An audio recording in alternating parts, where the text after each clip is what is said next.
पुढार ऑनलाईनमध्ये आपलं स्वागत. मी परशुराम पाटील आपलं सर्वांचं स्वागत करतो. गेल्या काही दिवसांपासून शेती विधेयकांवरून देशभरात रणगण माजलेले आहे.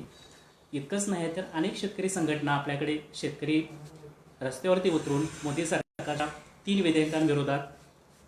विधेयकांविरोधात आंदोलने करत आहेत. तरी ती नेमकी विधेयके काय आहेत, यामधून शेतकऱ्यांचा काय फायदा होणार आहे, या संदर्भात आपण जाणून घेणार आहोत. स्वाभिमानी शेतकरी संघटनेचे अध्यक्ष राजू शेट्टी यांच्याकडून ही प्रस्तावित विधेयकांतून नेमका शेतकऱ्यांना काय फायदा होईल, तसंच ही विधेयके खरोखर शेतकऱ्यांना फायदा मिळवून देणार आहेत की निवडणूकच होणार आहे, तर ते त्यांच्याकडून आपण जाणून घेऊया. सविस्तर चर्चा साहेबांकडून जाणून घेऊया. तर आपण जातोय साहेबांकडे. साहेब नमस्कार. नमस्कार. जी मोदी सरकारकडून विधेयके मांडण्यात आलेली आहे त्यामध्ये एक आहे किमान आधारभूत किमती संदर्भातील एक विषय आहे. त्यानंतर आहे कंत्राटी शेती आणि त्याच्यानंतर जो आहे अत्यावश्यक कायद्यातून ज्या आपल्या वस्तू वगळण्यात आल्या त्या संदर्भात आहे. तर आपली भूमिका त्याच्यामध्ये काय आहे? मुळामध्ये सरकारच्या एकूणच भूमिकेबद्दल शेतकऱ्यांच्या मनामध्ये संशय आहे, आमच्या सगळ्यांच्याच मनामध्ये संशय आहे. 22 मार्चला केंद्र सरकारनं लॉकडाऊन जाहीर केला. त्या दिवसापासून जवळजवळ 6 महिने झालं संपूर्ण देश स्वतःला कोंडून घेऊन घरात बसलेला आहे. कुठल्या बैठका होत नाहीत, मेळावे होत नाहीत किंवा सार्वजनिक कार्यक्रम होत नाहीत. अशा परिस्थितीमध्ये लोकसभेचं अधिवेशन, बजेटचं अधिवेशन गुंडाळावं लागलं, हिवाळी अधिवेशन गुंडाळावं लागलं आणि आता अधिवेशन नसल्यामुळे 3 अध्यादेश काढले. अर्थात अध्यादेश काढल्यानंतर 6 महिन्याच्या आत त्याचं कायद्यात रूपांतर करावं लागतं. एवढी गडबड करायची काय गरज होती? सगळं देशाचं कामकाज ठप्प झालेलं आहे, अर्थव्यवस्था ढासळली आहे, लोक बेरोजगार झालेले आहेत, शेतकऱ्यांच्या शेतीमालाला भाव नाही आहे. अशा सगळ्या परिस्थितीमध्ये एवढ्या घाई गडबडीमध्ये 3 अध्यादेश काढायचं, परत 18 दिवसाचं लोकसभेचं संसदेचं अधिवेशन बोलवायचं, ते 14 दिवसावरच गुंडाळण्याचा प्लॅन, 10 दिवसातच गुंडाळण्याचा प्लॅन करायचा आणि त्यात विरोधकांचा चर्चेची मागणी फेटाळून त्यांना त्याच्यावर सविस्तररित्या चर्चा न करता किंवा विरोधकांनी जी काय मागणी केली होती की संयुक्त संसदीय समिती नेमून त्याच्यावर क्लॉज टू क्लॉज त्याच्यावर चर्चा व्हायला पाहिजे, कारण महत्वाची विधेयक आहे, ती सगळी मागणी फेटाळून आवाजी मतदानानं लोकशाही गुंडाळून ठेवून मंजूर करणं हा सगळा संशयाचा भाग आहे. आणि हा संशय मनात आहे तरी कॉर्पोरेट सेक्टरला शेती क्षेत्रामध्ये धंदा दिसायला लागला आहे, बिझनेस दिसायला लागला आहे. कारण आपण बघतो की आज देशाचा GDP -22% गेलेला आहे. पण ह्या पार्श्वभूमीवर ह्या सगळ्या परिस्थितीमध्ये कृषी क्षेत्र ठामपणानं पाय रोवून उभा आहे. 3.5% वर GDP आहे, सर्वाधिक शेती होती आणि मग ह्यातला धंदा ह्यांना दिसायला लागला, ह्यातला पैसा दिसायला लागला आणि म्हणून या शेतकऱ्यांना आता कसं लुटायचं, कसं ओरवाडून त्यांचा पैसा घ्यायचा हे कारस्थान रचण्यासाठीच घाईघाईनं शेतकऱ्यांचंच नाव घेणं. दुर्दैव काय, नाव शेतकऱ्याचं, कल्याण शेतकऱ्याचं करण्याचं आवड. मला एका प्रश्नाचं उत्तर कुणीही द्यावं.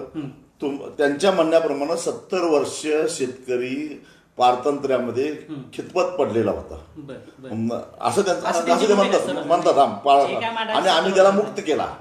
70 वर्ष जो शेतकरी खितपत पडलेला पारतंत्र्यामध्ये त्याला स्वातंत्र्य देत असताना जरा चर्चा व्हायला पाहिजे होती, सभागृहामध्ये सविस्तर चर्चा व्हायला पाहिजे होती. एवढ्या घाई गडबडीत त्याला मुक्त करण्याचं असं काय कारण होतं?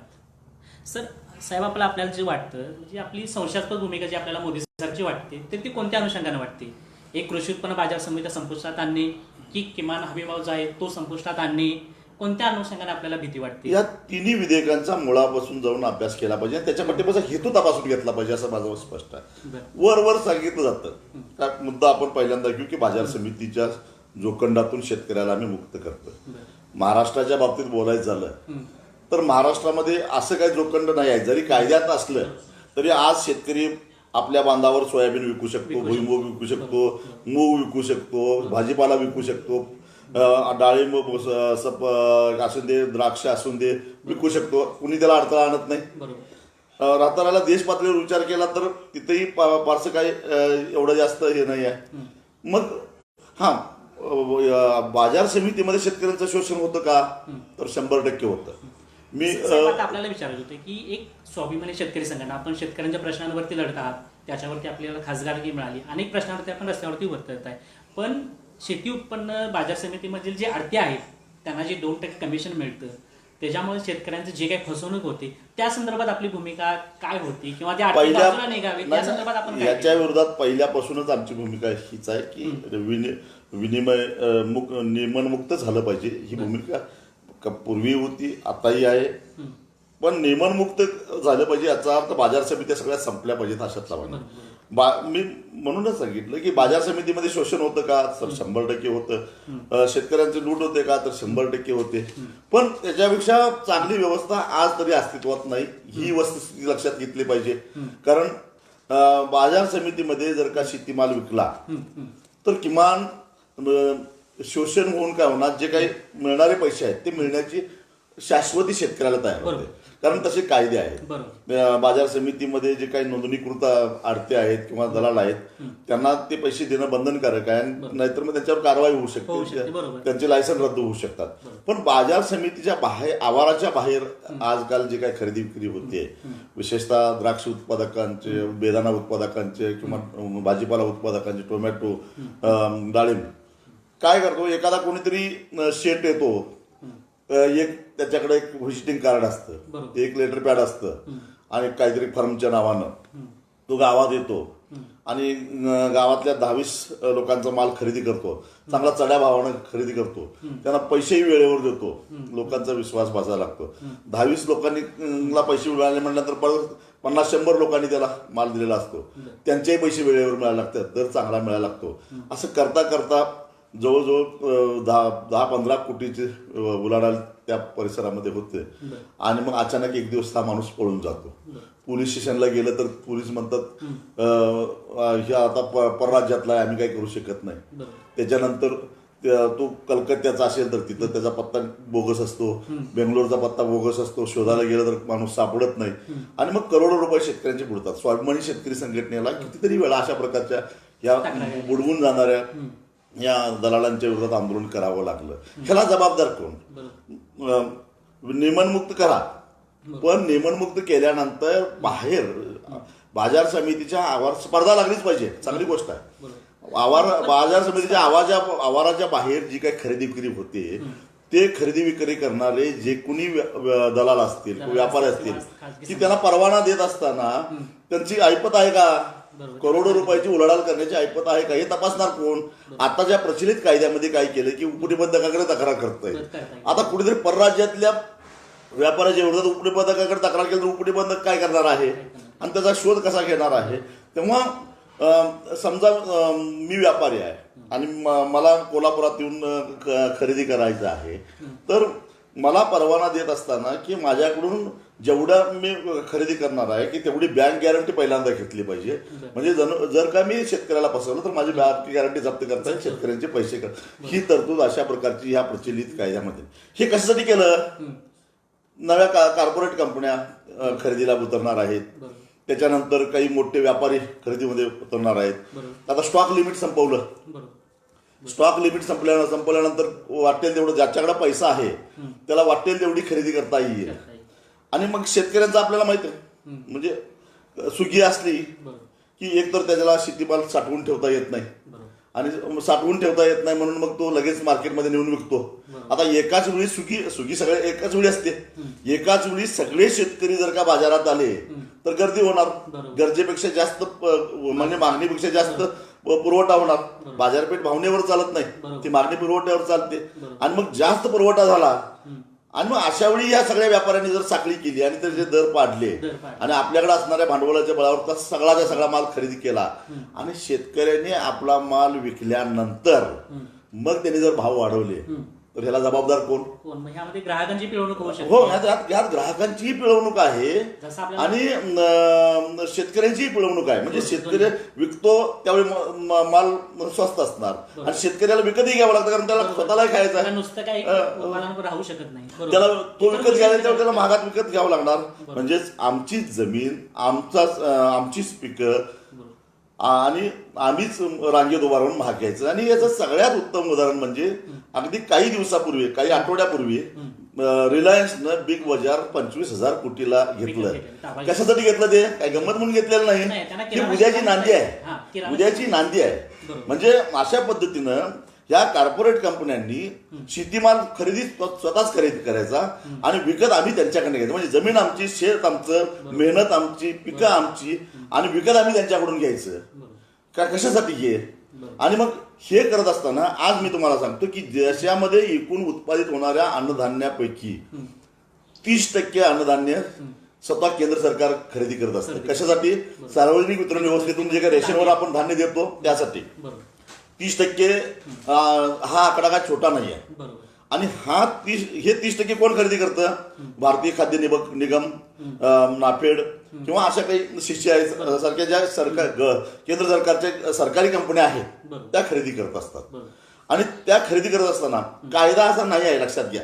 लोकांचा गैरसमज आहे की हमी भावापेक्षा कमी किमतीत खरेदी करता येत नाही. असा कुठेही कायदा आमच्या मायबाप भारत सरकारनं अजूनपर्यंत तरी केलेला नाही आहे. त्यामुळं पण भारत सरकारच्या ज्या अंगीकृत कंपन्या आहेत, किंवा नैतिकता म्हणून किंवा केंद्र सरकारची जबाबदारी म्हणून त्या हमी भावाच्या दरातच ते खरेदी करतात.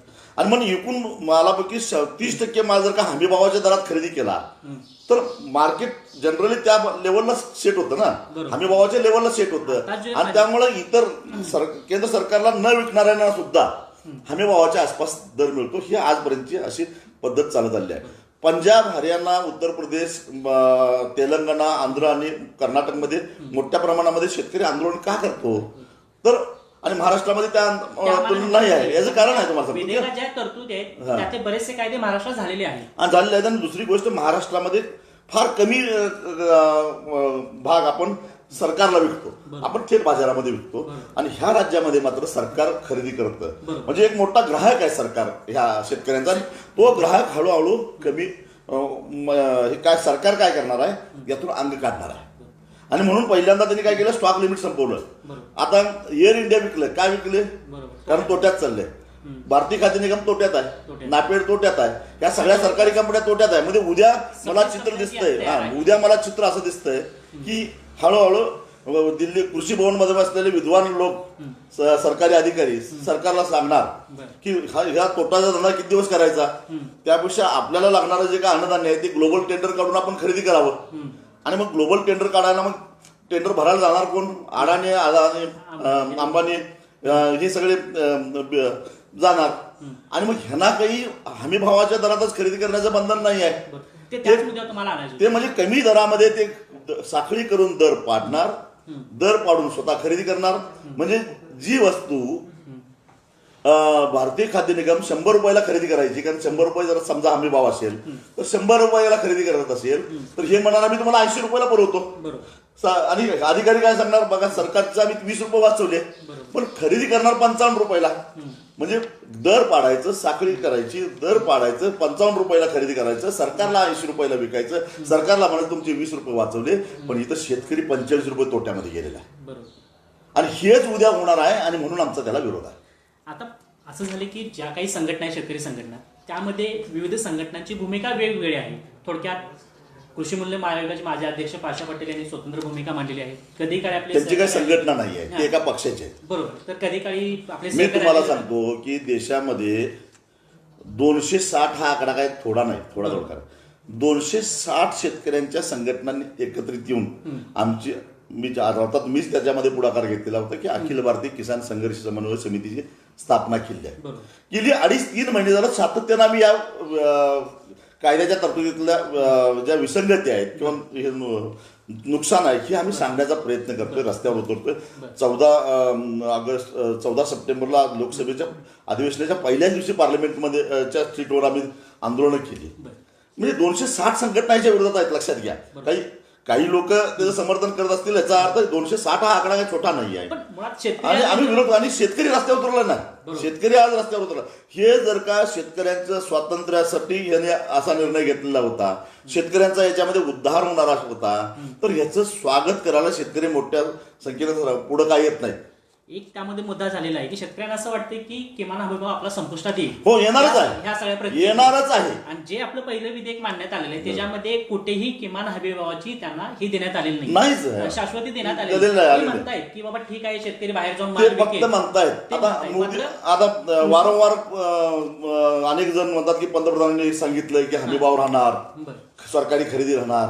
पण हेच पंतप्रधान हेही सांगत होते. नाही, हेच पंतप्रधान आम्हाला हेच सांगत होते की तुम्हाला 1.5 हमीभाव मिळणार. हे पंतप्रधान आम्हाला सांगत होते की तुमचं उत्पन्न आम्ही 2022ला दुप्पट करणार. कुठे दुप्पट उत्पन्न, कर्ज दुप्पट झालं आमचं. आणि मग यांच्यावर विश्वास कसा ठेवायचा? कायद्यात कुठे तरतूद केली तुम्ही. आणि तुमच्या मनामध्ये जर का पाप नाही, मी सरकारच्या मनामध्ये जर का पाप नाही, शेतकऱ्याचं उद्धार करायचा एवढा जर विशाल विचार असेल तर मग माझं म्हणणं एवढंच आहे की आम्ही 260 संघटनांनी मिळून एक अतिशय सुंदर असं विधेयक तयार केलेलं होतं. त्याचा मसुदा तयार केला होता अनेक घटनातज्ञांशी चर्चा करून. त्याला 21 राजकीय पक्षांनी पाठिंबा दिला होता. आणि त्यामध्ये भाजपची भूमिका काय? हो, आणि त्या विधेयकाला भाजपची काय भूमिका? भाजपनं त्यावेळी त्याला विरोध केलेला होता. तर या 21 पक्षाच्या पाठिंब्यावर 260 संघटनांच्या वतीनं मी स्वतः लोकसभेमध्ये 2018 साली हे विधेयक मांडलेलं. तर विधेयकाचं नाव होतं शेतकऱ्याला हमीभाव मिळण्याचा अधिकार विधेयक 2018. आणि याच्यामध्ये स्पष्ट तरतूद आम्ही अशी केलेली आहे की सरकारनं, म्हणजे कुठल्याही पक्षाचं किंवा आघाडीचं सरकार असो, सरकारनं हमीभाव जाहीर केल्यानंतर या देशातल्या कोणत्याही व्यापाऱ्याला, कोणत्याही संस्थेला, कोणत्याही यंत्रणेला हमी भावापेक्षा कमी किमतीमध्ये शेतीमाल खरेदी करता येणार नाही. आणि केल्यास त्याच्यावर फौजदारी गुन्हे दाखल होतील आणि कडक शिक्षेची तरतूद केला. अशा प्रकारचं एक अतिशय सुंदर असं विधेयक आम्ही केलं होतं. मंजूर करू नका. तुमची ही तिन्ही विधेयकं आम्हाला मान्य आहे. हे एक विधेयक मंजूर करा. मग तुम्ही आम्हाला कॉर्पोरेट कंपन्यांच्या ताब्यात जरी गेलं शेती त्यांनी खरेदी करणार असतील पण हमी भावाच्या खाली त्यांनी यायचं नाही. बरोबर. अशी हमी द्या आम्हाला. का नाही देत सरकार? कारण यांना शेतकऱ्यांचा शेतीमाल लुटायचा आहे, साखळी करून दर पाडायचे आहेत, सरकारी यंत्रणा कुचकामी करायची आहे. आणि एक प्रकारे ही जी काय भारतीय शेतकऱ्यांनी पिकवलेला जे अन्नधान्य आहे ते स्वतःच्या कब्जामध्ये ठेवायचं आहे. शेवटी अन्नधान्य म्हणजे हा एक मोठा बॉम्ब आहे, लक्षात ठेवा. जो त्याच्या ताब्यात असेल तो सत्ताधीश असेल. आणि हेच उद्याचं चित्र मला दिसतंय. आणि म्हणून आम्ही याला विरोध करतोय. दुसऱ्या मुद्द्याकडे कंत्राट शेती. या कंत्राट शेतीबद्दल आपलं काय मत आहे? कंत्राट शेती प्रयोग आपल्या राज्यामध्ये झालेले आहेत, देश पातळीवरती पण झालेले आहेत. अशी घटना घडली गुजरातमध्ये. कंत्राटी शेतीबद्दल काही शेतकऱ्यांनी विरोध केला होता. पेप्सिको कंपनीने काही शेतकऱ्यांवरती दावाही ठोकणार होता. ते प्रकरण आता न्यायप्रविष्ट आहे. तर खरोखरच कंत्राटी शेती आपल्याकडे होऊ शकते का? त्यातही आपले बरेच शेतकरी हे अल्पभूधारक आहेत, त्यांच्याकडे काही इतकी मोठी शेती नाहीये. तर अशामध्ये कंत्राटी शेती ही उपयुक्त ठरू शकेल का? कंत्राटी शेती आजपर्यंत या देशामध्ये यशस्वी ठरलेली नाही. एक उदाहरण मला कुणी दाखवावं की अमुक या कंपनीनं शेतकऱ्यांच्यावर कंत्राट केलं आणि ते कडेपर्यंत कंत्राट पूर्ण केलेलं आहे, कधीही झालेलं नाही आहे. याचं कारण तुम्हाला मी सांगतो की कॉन्ट्रॅक्टमध्ये जे ठरल्याप्रमाणे जर का शेतीमालाचे भाव जर बाजारपेठेत त्याच्यापेक्षा जास्त भाव वाढले तर ती कंपनी शेतकऱ्याला जबरदस्ती करण्याचा प्रयत्न करते की ह्या ठरलेल्या कराराप्रमाणे आम्हाला भाव द्या. शेतकऱ्याला वाटतं की बाजारामध्ये जास्त असताना माझ्यावर ही जबरदस्ती का? आणि कॉन्ट्रॅक्टमध्ये ठरलेल्या किमतीपेक्षा जर का कमी किमती बाजारभावात असल्या तर कंपनीला वाटते की आपण का स्वस्त महागात घ्यावं आणि ती कंपनी सरळ सरळ त्याला फसवते. एक लक्षात ठेवा की भविष्य मला असं दिसतंय की याच्यामध्ये सगळ्या कॉर्पोरेट कंपन्या उद्योगपती होणार. आता अदानी सारख्या माणसाला आता शेतीमध्ये पैसा दिसायला लागलेला आहे, अंबानीला शेतीमध्ये पैसा दिसायला लागलेला आहे. हे लोक ज्यावेळी या क्षेत्रामध्ये येतील त्याच्यावर करार करणारा आमचा शेतकरी कोण? 2.5 एकराचा शेतकरी, 1.5 एकराचा शेतकरी. तो 1.5 एकराचा शेतकरी 1000 कोटी उलाढाल असणाऱ्या कंपनी बरोबर कशी टक्कर देणार? त्याला वकिलाची फी परवडेल का?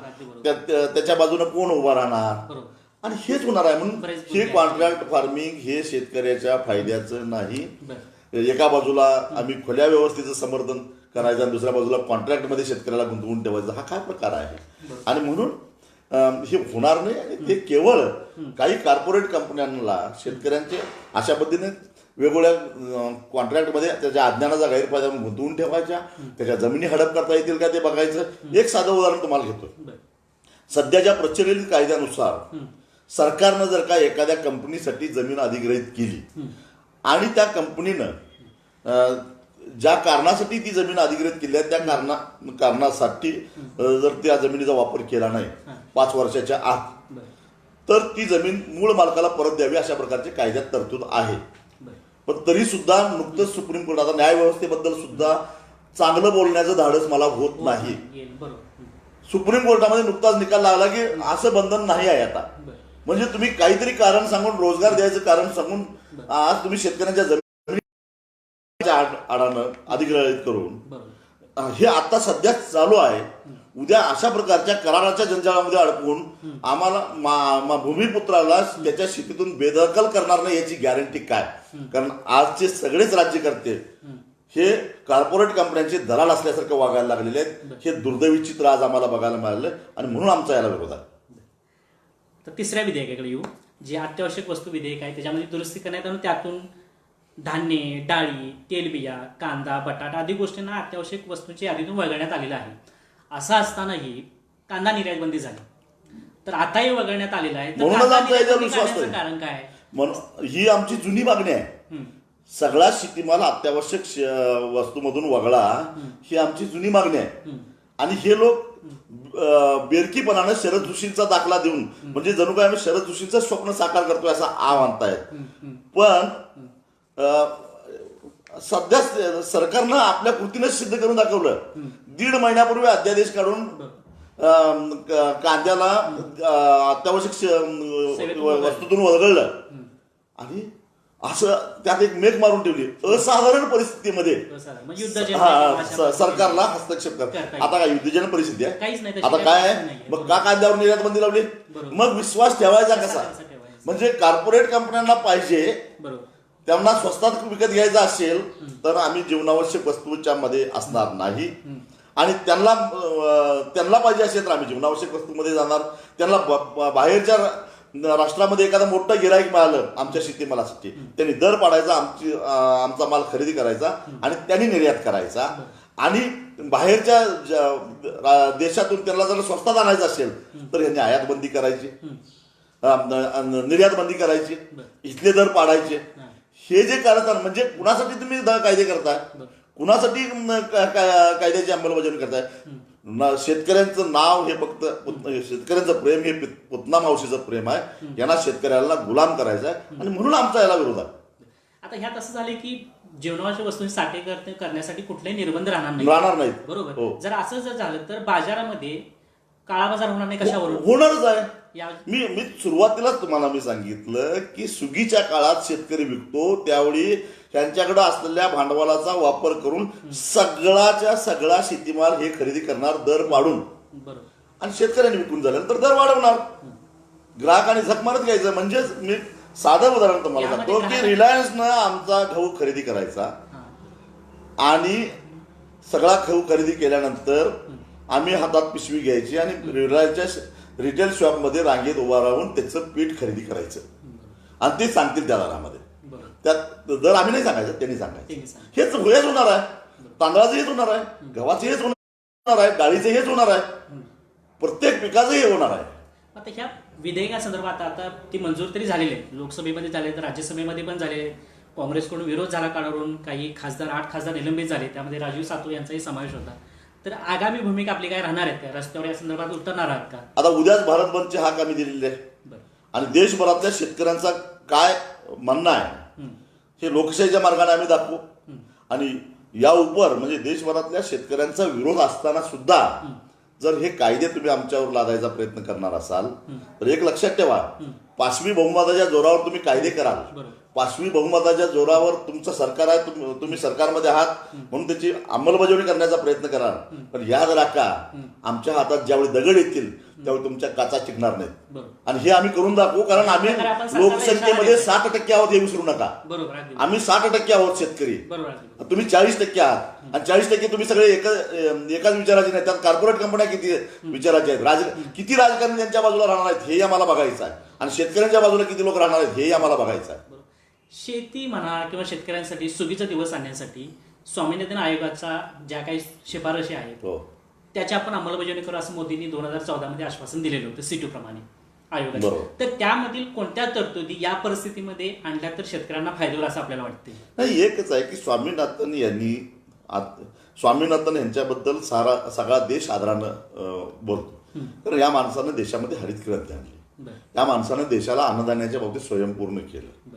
आणि याच माणसाने भारतीय शेतकऱ्याची असलेली ही परिस्थिती बघितल्यानंतर त्यांच्या लक्षात आलं की देशाचं अन्नधान्याचं उत्पादन वाढलं पण देशातल्या शेतकऱ्यांचं उत्पन्न वाढलं नाही. आणि त्याला कुठंतरी आर्थिकदृष्ट्या स्थिरस्थावर करण्यासाठी त्यांनी जी शिफारस केली त्यातली महत्वाची शिफारस म्हणजे त्याला एक हमीभावाचं संरक्षण असं द्यावं की जेणेकरून त्याच्यामध्ये त्याला तोटा होता कामा नये, काही ना काही प्रमाणामध्ये नफा व्हायला पाहिजे. आणि म्हणून त्यांनी शरद जोशींच्या विचारधारेचा सुद्धा विचार केला. जे शरद जोशींनी आयुष्यभर हयातीत सांगितलं, शरद जोशींनी शेतीचं जे अर्थशास्त्र सांगितलं त्याच्यामध्ये शरद जोशी सांगत असत की भारतीय शेती ही पराधीन आहे, निसर्गावर अवलंबून आहे, बाजारपेठेवर अवलंबून आहे. आणि त्यामुळं दर 3 वर्षांनी एक वर्ष हे शेतकऱ्याच्या नशिबात तोटा लिहिलेलंच असणार आहे. मग ते नैसर्गिक आपत्तीमुळे असेल किंवा बाजारपेठेमध्ये पडलेल्या दरामुळे असेल किंवा रोगराईमुळे असेल, पण दर 3 वर्षातून एकदा त्याच्या नशिबात तोटा लिहिलेला आहे. आणि म्हणून त्याचं जर का बॅलन्स शीट तयार करायचं असेल तर एका बाजूला 3 वर्षाचा खर्च लिहा आणि दुसऱ्या बाजूला 2 वर्षाचं उत्पन्न घ्या. आणि 2 वर्षाचं उत्पन्न आणि 3 वर्षाचा खर्च याचा ताळमेळ लावला तर खऱ्या अर्थानं शेतकऱ्याचा बॅलन्स शीट तयार होईल आणि तो खरा असेल, वास्तव असेल.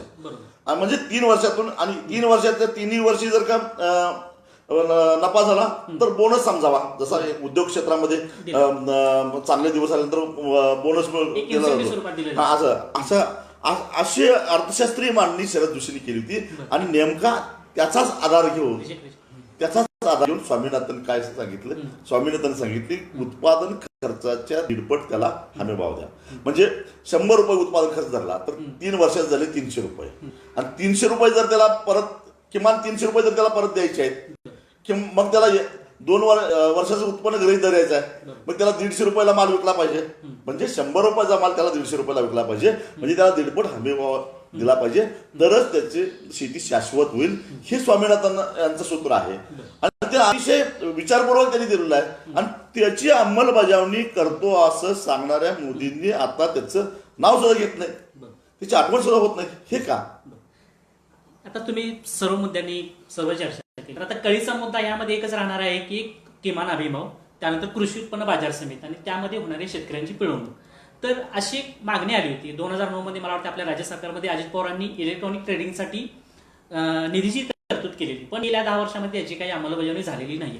तर कृषी उत्पन्न बाजार समित्यांमध्ये आडत्यांना हातभार करण्यासाठी इलेक्ट्रॉनिक ट्रेडिंग पद्धत सुरू करावी असं आपल्याला वाटतंय का? नाही, ज्या काही सुधारणा करायच्या ते अवश्य कराव्यात. कृषी उत्पन्न बाजार समितीमध्ये आता जी काही प्रचलित व्यवस्था आहे त्याच्यामध्ये फार मोठा सुधारणेला वाव आहे. म्हणजे कोणत्या पद्धतीने आता बघा, रुमालाच्या खाली बोट दाबून व्यवहार होतो का? पारदर्शकता का नको? मी विकायला आलेलो आहे, तुम्ही विकत घेणार आहात आणि तिसरा कोणतरी तुमच्यावर व्यवहार करतो हाताची पेरं दाबून मला लिया दिया काय क्या लिया क्या दिया काय चाललंय हे? माझा माल कितीला तुम्हाला विकला हे मला कळायला नको? बरं त्याला काय अधिकार आहे गुप्तता राखण्याचा? त्याला हा व्यवहार घडवून आणल्याबद्दल, तुमच्यात आणि माझ्यात झालेला व्यवहार घडवून आणल्याबद्दल त्याला योग्य ते कमिशन मिळणारच आहे. मग तो मला अंधारात का ठेवतो? ही पद्धत रद्द झाली पाहिजे. त्याचबरोबर इलेक्ट्रॉनिक्स आडत्यांची गरजच काय आता? आणि हळूहळू या यंत्रणा काढल्या पाहिजेत, कमी केल्या पाहिजेत. माथाडींचं सुद्धा जे काही भरमसाठ चार्जेस शेतकऱ्यांच्यावर लावलं जातात ते शेतकऱ्यांच्यावर अन्यायकारक आहे. कधी कधी मी स्वतः बाजार समितीमध्ये पूर्वी 20 वर्षापूर्वी स्वतः माझा शेतीमाल विकायला जात होतो. त्यावेळी हमाली जी माझ्या ह्याच्यातून कपात व्हायची ती बघितल्यानंतर मला मोह व्हायचा, मीच का हमाली करू नये. कारण मी माझ्या शेतामध्ये जवळजवळ 200-200 मीटर गुणी खांद्यावरून वाहून मी टेम्पोमध्ये भरायचो. त्याचा मला 1 रुपया मिळायचा नाही. आणि तिथं गाड्याच्या समोर टेम्पो उभा राहिला असतो, तिथल्या गाड्यातून फक्त गुन्हे खाली काढून ठेवल्यानंतर जर त्याला 10-20 रुपये मिळत होते तर माझ्या तोंडाला पाणी सुटायचं. मी 200 मीटर गुन्हे वाहिली, मला काहीच मिळालं नाही. आणि हा माणूस फक्त टेम्पोतून खाली काढतो, त्याला 20 रुपये मिळतात. मग हे काम मी केलं तर मला पैसे मिळतील का, असा सुद्धा मला मोह झाला. मी एकदा व्यापाऱ्याला विचारलं, हे जर मी स्वतः केलं तर चालेल का, तुम्हाला करता येणार नाही म्हटलं. त्यासाठी इथं आम्हाला मुळात कृषी उत्पन्न बाजार समिती हा राज्य सरकारच्या अखत्यारीतील विषय आहे. कृषीविषयीही आपल्या राज्यसूचीमध्ये आहे. आता जर वेगवेगळे कायदे करायचे म्हटलं तर 29 राज्यांना 29 राज्य कायदे करावे लागतील. तर आपल्याला असं वाटतं का या कृषी उत्पन्न बाजार समितीमध्ये बदल घडवण्यासाठी थेट एखाद्या सरकारनं एक नवीन आदेशच घेऊन द्यावं राज्य सरकारनं? अटल बिहारी वाजपेयी पंतप्रधान असताना त्यांनी जो एक मॉडेल ऍक्ट तयार केलेला होता तो देशभरासाठी लागू केलेला होता. आणि देशातल्या बहुतेक राज्यांनी तो मॉडेल ऍक्ट लागू करून घेतलेला आहे. महाराष्ट्रानं सुद्धा करून घेतला आहे. मी त्यावेळी आमदार होतो, मी त्या ऍक्टचं जोरदार समर्थन केलेलं होतं, मला आठवतंय. आणि अशाच पद्धतीचा एक देश पातळीवरचा जुना मॉडेल ऍक्ट आहे तोच, त्याच्यामध्ये काही सुधारणा करून अजून काही दोष असतील तर दुरुस्त करावे. कारण कुठलाही कायदा सर्वव्यापी कायमस्वरूपी निर्दोष नसतो, कालानुरूप त्याच्यामध्ये बदल करावेच लागतात. ते करता येईल. परंतु हे जे आता जे काही केलेलं आहे हे काही शेतकऱ्याला डोळ्यासमोर केलेलं आहे असं शेतकऱ्यांकडून मागणी झाली होती असं पण कुठे दिसून झालेलं नाही. कधी मागणीच केली गेल्या 20 वर्षामध्ये शेतकऱ्यांनी आणि सगळ्यात महत्वाची गोष्ट म्हणजे आज बिहारनं अजून मॉडेल ऍक्ट लागू केलेला नाही. आणि बिहारमध्ये आज बाजार समितीचा ऍक्ट लागू नसल्यामुळं आज बिहारमधल्या शेतकऱ्याला, तिथला मका उत्पादक शेतकरी 1150 रुपयानं मका विकायला लागलेला आहे. हमी भाव 1860 रुपये आहे. मग असे प्रकार घडतायत, त्यांना न्याय शेतकऱ्यांना कोण देणार? आणि त्यामुळं हे जे काही सध्या आहे ते देश पातळीवर एकच, आणि एक देश एक बाजार असं जे म्हणतात, आता कुठं नाही. आज माझ्या शिरोळ तालुक्यातला शेतकरी भाजीपाला दिल्लीला पाठवतो, कलकत्त्याला पाठवतो, मद्रासला पाठवतो, श्रीलंकेला पाठवतो, बांगलादेशला पाठवतो. एक देश काय जगभरामध्ये कधी आम्हाला काही अडथळा आलेला नाही. आमचं द्राक्ष उत्पादक 7 समुद्रापार गेला, कधी आम्हाला काही अडथळा आलेला नाही. नव्यानं कायद्याची गरज नाहीये, आहे. हो आहेच आता. आणि केवळ माने नाव शरद जोशींचं घ्यायचं म्हणजे शरद जोशींच्या बद्दल एक शेतकऱ्यांच्या मनामध्ये एक आगळं वेगळं स्थान आहे. त्यांचं नाव घ्यायचं, त्यांच्या एखाद्या उद्गाराचा वापर करून घ्यायचा. म्हणजे शरद जोशी म्हणत होती की बाजार समित्या ह्या शेतकऱ्यांच्या विकासाची मंदिरं न म्हणतात ती कत्तलखाने म्हटले. आणि म्हणून आम्ही आता ते शरद जोशींचं स्वप्न साकार करायला निघालोय. आणि नेमकं शरद जोशींना अपेक्षित नसलेलंच करायचं, हे धंदे आता बंद करा असं माझं मत आहे. साहेब खूप छान माहिती दिलात. थोडक्यात साहेबांना असं म्हणायचं आहे की ही जे काही शेती आहे, शेती अनुषंगाने जे काही कायदे झालेले आहेत हे कॉर्पोरेटच्या हाती शेती देण्याचा सर्व प्रकार आहे. शेतकऱ्यांना याच्यामधून काही फारसा फायदा होणार नाहीये. त्यामुळे त्यांनी या विरोधात रस्त्यावर उतरण्याची घोषणा केलेली आहे. साहेब धन्यवाद, खूप छान माहिती दिलात. नमस्कार. ताज्या बातम्या आणि अपडेट्ससाठी पुढारी ऑनलाईन या यूट्यूब चॅनलला सबस्क्राईब करा आणि त्याचबरोबर नोटिफिकेशन मिळवण्यासाठी बेल आयकॉनवर क्लिक करा.